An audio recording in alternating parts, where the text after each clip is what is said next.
আসসালামু আলাইকুম দর্শক, আমন্ত্রণ জানাচ্ছি beyond border sports presence dugout dialogue powered by র্যাভিশল বিডি। আমরা আজকে যে ম্যাচ নিয়ে অ্যানালাইসিস করতে যাচ্ছি সেটা রাজশাহী ভার্সেস রংপুরের ম্যাচ। এবং যদি বলি যে আমরা সবসময় দেখছিলাম যে ফার্স্ট ম্যাচগুলা ডের ম্যাচগুলো সবসময় কম রান হচ্ছে, কিন্তু আজকে ডিফারেন্ট আমরা দেখলাম যে এখানে একটা ভালো স্কোরিং রান এবং সেটা চেজ করে রাজশাহী তাদের শক্তিমত্তা দেখাইছে।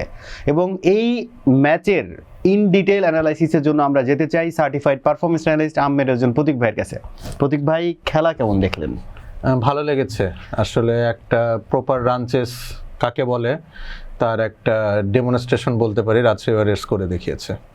আমরা দর্শকদেরকে একটু জানাতে চাই, প্রথমে ব্যাট করতে নেমে 178 রানে 4 উইকেট হারায় 20 ওভারে সংগ্রহ করে 178 রান রংপুর। এবং আমরা চেজ করতে যাই আসলে সবারই কিন্তু বাংলাদেশের এই বিপিএল নিয়ে যাদের একটু ফলো করা হয়, যারা দেখছেন, তাদের কিন্তু কারোরই আশা ছিল না যে এই রান চেজ করতে পারবে। হয়তো আপনার কাছে আশা ছিল যে না, আমরা চেজ ডাউন করার মতন এই টিমটা আছে।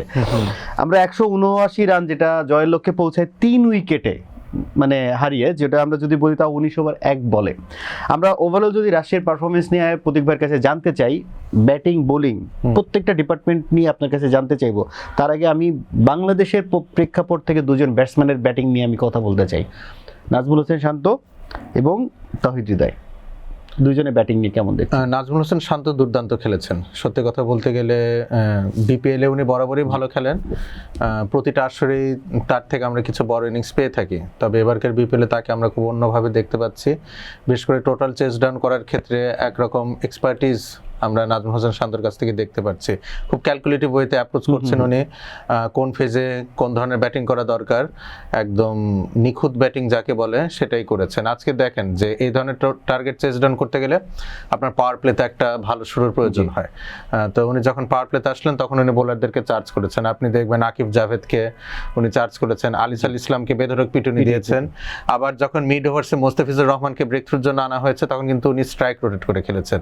তো that shows that he is getting matured enough। এবং বোলারের মেরিট দেখে মেরিটের চেয়ে বড় কথা কি ম্যাচের সিচুয়েশন বুঝে খেলাটা, আসলে যে কোন সময় আপনার রানের গতি বাড়াতে হবে, কোন সময় একটু ধরে খেলতে হবে, প্রতিপক্ষ যেন ম্যাচে কামব্যাক করতে না পারে বা কোনো স্নিফ যেন না দেওয়া যায় প্রতিপক্ষকে। এই কাজটা আজকে শুধু নাজমুল হোসেন শান্ত না, মোহাম্মদ ওয়াসিমও দুর্দান্তভাবে করেছেন। আপনি যদি নাজমুল হোসেন শান্তর ইনিংসকে মানে প্রেইজ করতে চান, অপর পাশ থেকে মোহাম্মদ ওয়াসিম যদি এই ইনিংসটা না খেলতো তাহলে কিন্তু আসলে নাজমুল হোসেন শান্ত হয়তো যখন স্ট্রাইক রোটেট করে উনি খেলেছেন সেটা পসিবল হতো না। আমরা তাহিদ হৃদয়ের ব্যাটিং নিয়ে একটু আপনার কাছে জানতে চাই, অনেকদিন পর উনি রানে ফিরেছেন। তাহিদ হৃদয় আজকে ওপেনিং এ খেলেছেন এবং আমার মনে হয় এখানে রাজশাহী ওয়ারিয়র্সের ট্যাকটিক্স কিছুটা আসলে তার পক্ষে কাজ করেছে। আপনি দেখবেন যে ইনিংসের শুরুতে প্রথম 3টা বলই উনি 4 মেরেছেন এস এম মেহরাব হোসেনের বলে। তো আমার মনে হয় রংপুর রাইডার্সের প্ল্যান এস এম মেহরাব হোসেনকে ইনিংসের প্রথম ওভার দেওয়া ছিল কোন ক্ষেত্রে, যখন লিটন দাস আর কাইল মায়ার্স হয়তো ওপেন করতে নামতো। বাট যখন তাহিদ হৃদয়কে আসলে নামানো হলো, আমার মনে হয় এই ক্ষেত্রে ডিসিশনটা একটু ভুল হয়ে গিয়েছে। এবং ইনিংসের প্রথম 3টা বলে যখন আপনি 12 রান কনসিড করবেন, অপোনেন্ট একটা মোমেন্টাম পেয়ে যায় এবং সেখান থেকে ভালো মানে একটা টোটাল দাঁড় করাতে সক্ষম হন। এখন তাহিদ হৃদয়ের আজকে উল্লেখযোগ্য যে বিষয়টি ছিল, অফসাইড উনি বেশ কিছু দারুণ শট খেলেছেন। রিপন মন্ডলের ডেলিভারিতে বলি, তানজিম হাসান সাকিবের ডেলিভারিতে বলি, কিছু এফোর্টলেস শট উনি খেলেছেন। সো উনার মানে খেলাতে বা ওনার ব্যাটিং অ্যাপ্রোচে এই জিনিসটার পরিবর্তন আমার কাছে খুব লক্ষণীয় মনে হয়েছে। আমরা যদি স্কোর কার্ড বলতে চাই, দুই দলের দুইজন ব্যাটসম্যান ছাড়া বাকিরা কিন্তু কেউ ভালো স্কোর করতে পারেননি। দেখেন টি-20 খেলাটা এমন, এই দুজন 4জন ব্যাটার এত বড় ইনিংস খেলেছেন, বাকিরা সুযোগ ওভাবে আসবে না। আমরা তাহিদ হৃদয়ের রানের কথা যদি বলি, উনি 97 রান করেছেন 56 বল খেলে, এবং খুশদিল শাহ উনি 44 রান করেছেন 29 বল খেলে। এবং যদি আমরা রাজশাহীর বোলিংয়ের কথা বলি, প্রতীক ভাই অফ ক্যামেরা একটা কথা বলছিলেন, রাজশাহী টিম আজকে পাকিস্তানি বিহীন স্কোয়াড নিয়ে খেলতে নামছে এবং সেখানে সন্দীপ লামিচানে এবং সাকলাইন কিন্তু দুজনেই ভালো বোলিং করেছেন। আটো আমরা যদি বলি যে প্রত্যেকেই হয়তো 1-2টা করে উইকেট পেয়েছেন, কিন্তু ওনাদের দুজনের বোলিং স্পেলটা বেশ ভালো ছিল। এছাড়া মোহাম্মদ ওয়াসিমের ব্যাটিং এর কথা আপনি বলছিলেন, উনি 87 রান করেছেন 59 বলে। এবং পক্ষান্তরে নাজমুল হোসেন শান্ত দলের ক্যাপ্টেন, উনি 42 বলে 76 রানের একটা অনবদ্য ইনিংস আমরা ওনার কাছ থেকে দেখেছি।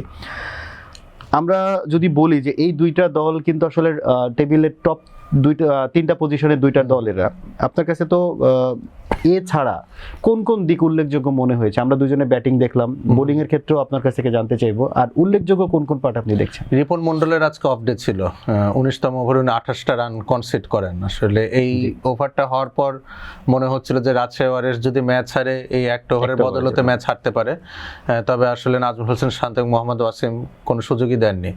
রংপুর রাইডার্সের পক্ষ থেকে আমার মনে হয়েছে যে আজকে রাজশাহী ওয়ারিয়র্সের ব্যাটিং ইনিংসের মিডিল যে ফেজটা ছিল এখানে প্রপার উইকেট টেকিং বোলার তাদের ছিল না। সুফিয়ান মুকিমকে আজকে তারা ইনক্লুড করেননি, তো আমার মনে হয় যে সুফিয়ান মুকিম ওয়াজ হ্যাভিলি মিসড, এবং খুশদিল শাহ এবং ইফতিকার আহমেদ আমার মনে হচ্ছে যেহেতু তারা দুজন ওভারসিজ প্লেয়ার, যে কোনো একজনকে আসলে ড্রপ করতে হবে রংপুর রাইডার্সকে, না হলে ফরেনারদের এই যে কম্বিনেশনটা এটা প্রপারলি সেট হচ্ছে না। আমাদের কিন্তু পারফরম্যান্স আমরা ওভাবে দেখছি না, ওভাবে দেখতে পাচ্ছেন, এবং মানে দুজন একই টাইপের প্লেয়ার, বেসিক্যালি ব্যাটিং করে থাকেন এবং পার্ট টাইম বোলিং 2 থেকে 3 ওভার করে থাকেন। কেউই আপনার রিস্ট স্পিনার না, দুইজনই ফিঙ্গার স্পিনার। সো আপনার মিডিল ওভারে যে পারপাসটা সার্ভ হওয়া আজকে দরকার ছিল সেটা কিন্তু ওনারা দুজন করতে পারেননি। তো আই হোপ যে নেক্সট ম্যাচে সুফিয়ান মুকিমকে দুজনের পরিবর্তে যে কোনো মানে জায়গায় ইনক্লুড করা হবে। মোস্ট প্রবাবলি ইফতিকার আহমেদের জায়গায় সুফিয়ান মুকিমকে ইনক্লুড করলে আমার মনে হয় মিডিল ফেজে আজকে অনেকগুলো বল ফেস করে উনি কিন্তু রান করতে পারেননি, এবং অলমোস্ট 50% মানে 50 স্ট্রাইক রেটে উনি আউট হয়েছেন, কিন্তু আগের দিন অবশ্য ভালো খেলেছিলেন ইফতিকার আহমেদ। এখন আসি নুরুল হাসান সোহানের ক্যাপ্টেন্সিতে। দেখেন নাহিদ রানার, আপনি যদি প্রথম ওভারটা দেখে থাকেন, মোহাম্মদ ওয়াসিমকে কিন্তু উনি বেশ কয়েকবার পেসে বিট করেছিলেন।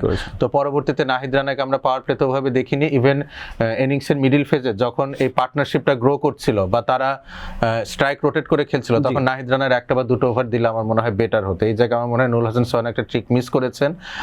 আরেকটা বিষয়, যখন আপনি স্ট্রাইক রোটেট করে খেলতে চাইবেন, র পেসের এগেনস্টে স্ট্রাইক রোটেশনটা একটু ডিফিকাল্ট। র পেসের এগেনস্টে আপনার রান স্কোর করতে গেলে বাউন্ডারি হিট করতে হবে, না হয় ডট বল হয় বেশিরভাগ ক্ষেত্রে। তো আমার মনে হয় নাহিদ রানাকে আরেকটু প্রপার ওয়েতে ইউটিলাইজ করতে পারতেন নুরুল হাসান সোহান। রাশির ক্ষেত্রে আপনার যদি কোনো সাজেশন, যে এটা নেক্সট ম্যাচে রাশির আগে থেকে একটু প্রিপারেশন এই জায়গাগুলো আপাতত আর সাজেশন নেই। বেসিক্যালি আজকে রাজশাহী ওয়ারিয়র্স যে জয়টা পেল, আমার মনে হয় এই মোমেন্টামটা তাদের শিরোপাও পর্যন্ত নিয়ে যেতে পারে।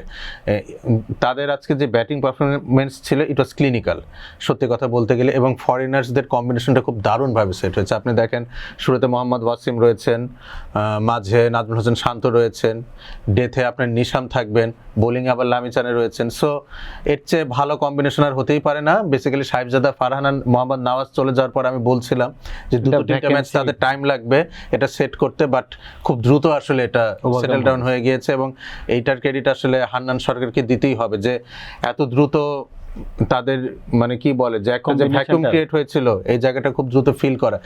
এটাই বলি আমরা যে এডুকেটেড একজন যদি আপনার টিম ম্যানেজমেন্টের সাথে থাকে, আমি এডুকেটেড ইন এ সেন্স বলছি যে ক্রিকেটিং সেন্সে এডুকেটেড, ওয়ার্ল্ড ক্রিকেট সম্পর্কে খোঁজ জানা। যখন ধরেন আমরা বিপিএলে খুব বড় বড় ক্রিকেটিং নেশন থেকে প্লেয়ার আনতে পারছে না, সেখানে আপনার স্মল ক্রিকেটিং নেশন যারা বলি বা অ্যাসোসিয়েট নেশন যারা বলি, সেখান থেকে আপনার মানে স্বর্ণ বা হীরা খুঁজে বের করে আনা, এই কাজটা কিন্তু আমার আসলে খুবই মানে আই ক্যাচিং মনে হয়েছে। দূরদৃষ্টি সম্পন্ন, হ্যাঁ মানে বিচক্ষণতার পরিচয় দিয়েছেন অবশ্যই। আপনি দেখেন লামিচানে কোন ইনক্লুড করেছেন, এটা কিন্তু হান্নান সরকারের নিজের পক্ষ থেকে যোগাযোগ ছিল। সন্দীপ লামিচানেকে আনা, মোহাম্মদ ওয়াসিমকেও আনা হয়েছে, নিশামকে আনা হয়েছে, রায়ান বাল জিম্বাবুয়ের ক্রিকেটার হলো খুব ইউটিলিটি ক্রিকেটার। সো আমার মনে হয় ফরেনারদের কম্বিনেশন এই বিপিএলে রাইট নাও সবচেয়ে ভালো মতো সেট হয়েছে রাজশাহী ওয়ারিয়র্সের, এবং সাহেবজাদা ফারহান এবং মোহাম্মদ নওয়াজের ফেরত আসার কথা রয়েছে ব্যাক এন্ডে টুর্নামেন্টের।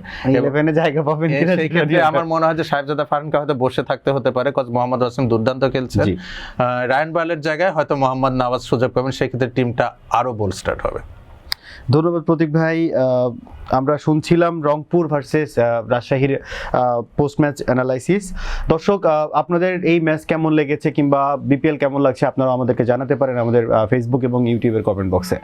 বিপিএলের সঙ্গে থাকুন, খেলা দেখুন, ক্রিকেটের সাথে থাকুন। ধন্যবাদ, ভালো থাকুন, আসসালামু আলাইকুম।